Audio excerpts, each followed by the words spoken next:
नमस्कार. भारतीय जनता पार्टी प्रदेश कार्यालयामध्ये आयोजित या पत्रकार परिषदेमध्ये आपल्या सगळ्यांचं स्वागत. अमेरिकेचे राष्ट्राध्यक्ष डोनाल्ड ट्रम्प यांनी पंतप्रधान नरेंद्र मोदीजींचं अभिनंदन केलं.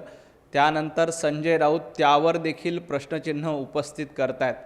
खरं तर डोनाल्ड ट्रम्प यांचं चुकलंच. त्यांनी उद्धवजी ठाकरे यांचं अभिनंदन करायला पाहिजे होतं की महाराष्ट्राच्या महापालिकेच्या निवडणुकीमध्ये सगळ्यात मोठा भोपळा मिळाला त्याबद्दल डोनाल्ड ट्रम्प यांनी उद्धवजींचं अभिनंदन करायला पाहिजे होतं. जिल्हा परिषद निवडणुकीमध्ये उभाटा गटाला भोपळा मिळाला त्याबद्दल डोनाल्ड ट्रम्प यांनी उद्धवजींचं अभिनंदन करायला पाहिजे होतं. आणि आपले आमदार सांभाळता आले नाही याबद्दल संजय राऊत आणि उद्धवजी ठाकरे यांचं अभिनंदन डोनाल्ड ट्रम्प यांनी करायला पाहिजे होतं. परंतु डोनाल्ड ट्रम्प यांचं चुकलं आणि त्याचा जाब आज संजय राऊतांनी ट्विट करून विचारला. संजय राऊत, आपल्या पक्षाची अवस्था काय झाली ते बघा. देशाचं नेतृत्व करण्यासाठी पंतप्रधान नरेंद्र मोदीजी सक्षम आहेत. आपण आपल्या पक्षाच्या नेतृत्वाचे काय हाल झाले त्याचा विचार करा आणि मग डोनाल्ड ट्रम्प यांना ट्विट करून प्रश्न उपस्थित करा. तुमच्या उभाटा गटाला जो मोठा भोपळा मिळाला आहे तो आधी वाचवा.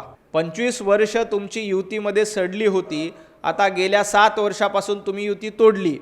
त्या 7 वर्षामध्ये तुम्ही काँग्रेसमध्ये जाऊन सडलात का किडलात एकदा महाराष्ट्राला जाऊन सांगा. भारतीय जनता पार्टीबरोबर असताना तुम्हाला सन्मान मिळायचा, स्वाभिमानानं जगता यायचं.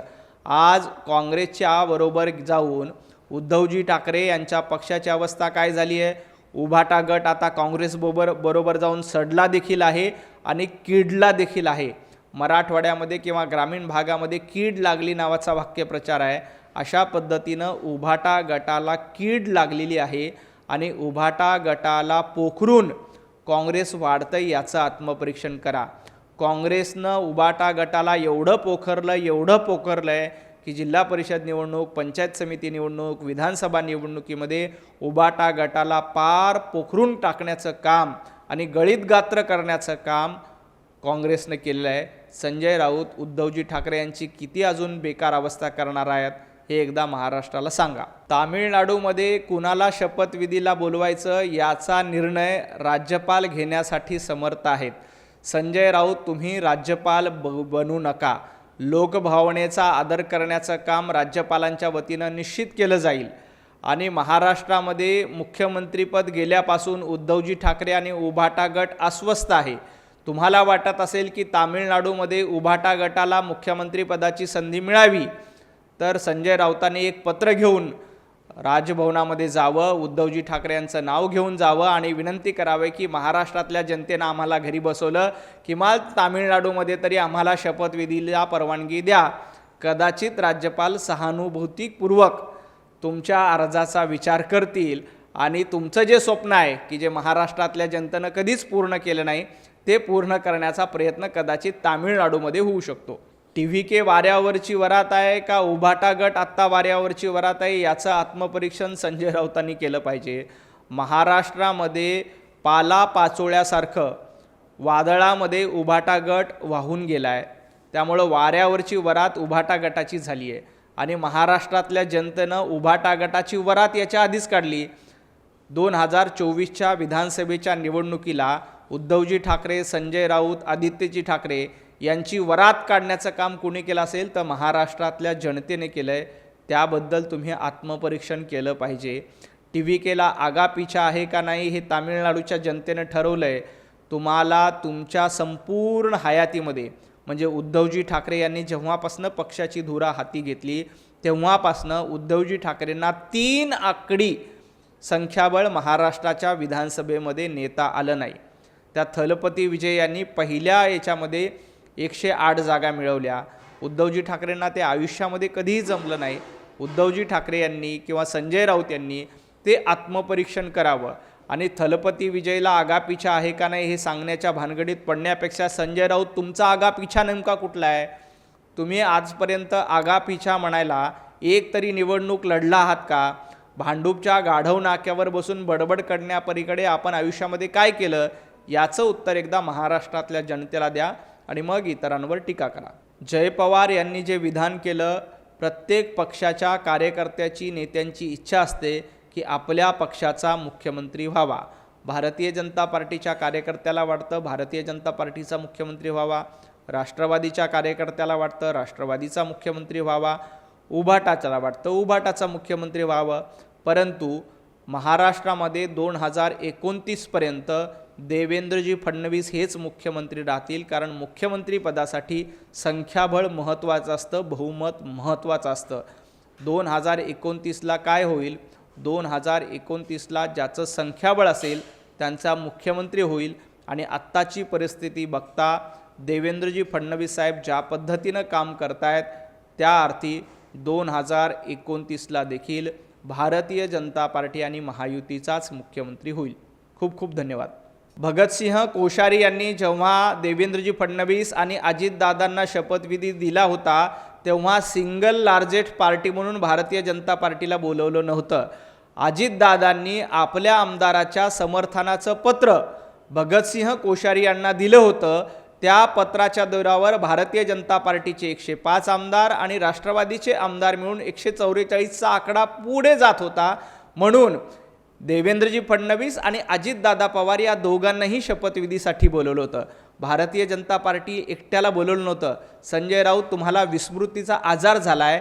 अजितदादांनी आपल्या आमदारांच्या समर्थनाचं पत्र हे राज्यपालांकडे दिलं होतं. त्यानंतर कोश्यारींनी त्यांना शपथविधी दिला होता. आता तुमच्यामध्ये एवढी हिंमत असेल तर तुम्ही उद्धवजींचं नाव घेऊन तामिळनाडूमध्ये समर्थनाचं पत्र घेऊन जा. राज्यपाल तुम्हाला देखील शपथविधीला बोलवतील. संजय राऊत मुख्यमंत्री देवेंद्रजी फडणवीसांनी सांगायची गरज नाही. महाराष्ट्रातल्या जनतेला माहीत आहे की थेट परकीय गुंतवणूक असेल किंवा कुठल्याही क्षेत्रात असेल, देवाभाऊंच्या नेतृत्वात महाराष्ट्र क्रमांक 1चं राज्य म्हणून काम करतोय. आणि देवेंद्रजी फडणवीस त्याच्यामुळेच 3 वेळेला जनतेमधून मुख्यमंत्री झालेले आहेत. आमदारांच्या आशीर्वादानं मुख्यमंत्री झालेत. 3 वेळेला 100च्या वर आमदार निवडून आणण्याची किमया देवाभाऊंनी केलं. संजय राऊत तुम्हाला ते कधीही जमलं नाही. उद्धवजी ठाकरे स्वतःला एवढे मोठे नेते म्हणून समजून घेतात. त्या उद्धवजींना देखील आपल्या स्वबळावर स्वतःच्या कर्तृत्वावर एकदाही 3 अंकी आमदार निवडून आणता आले नाही. याचं आत्मपरीक्षण करा.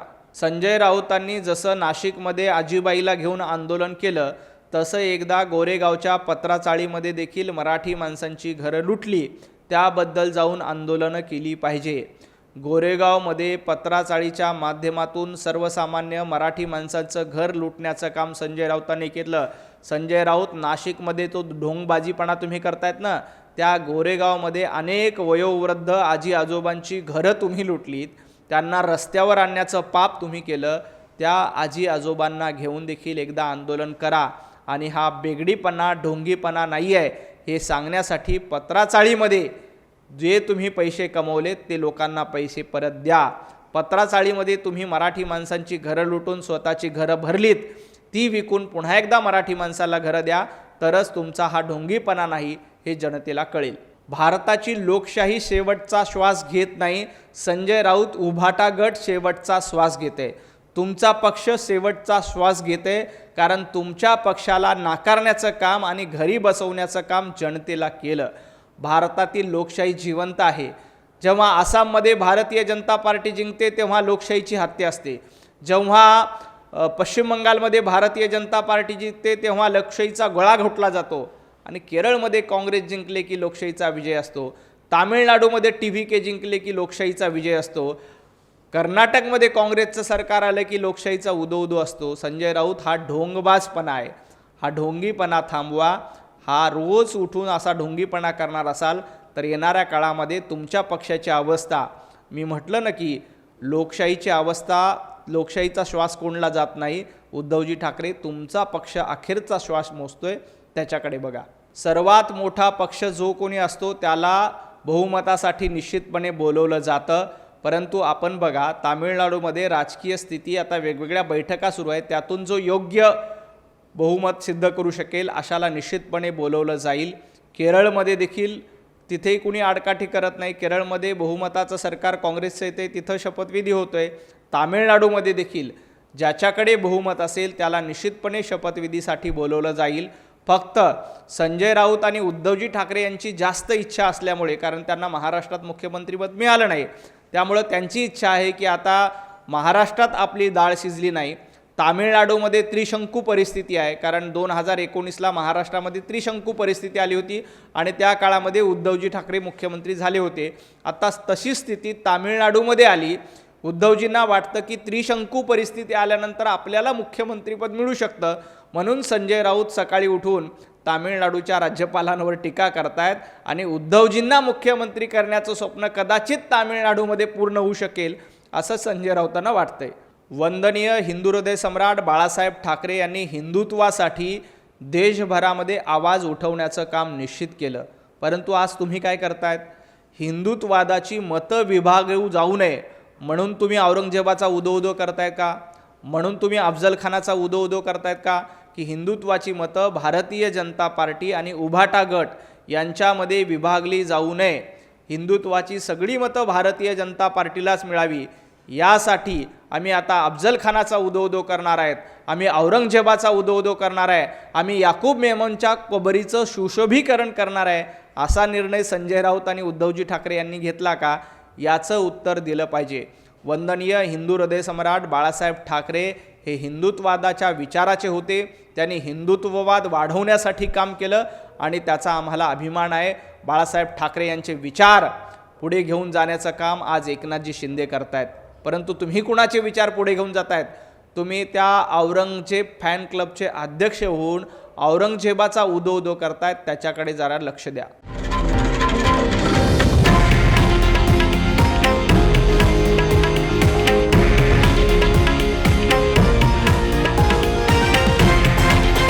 हे आहे देशातील नंबर 1 न्यूज नेटवर्क आणि आपण पाहत आहात TV9 मराठी, एकमेव.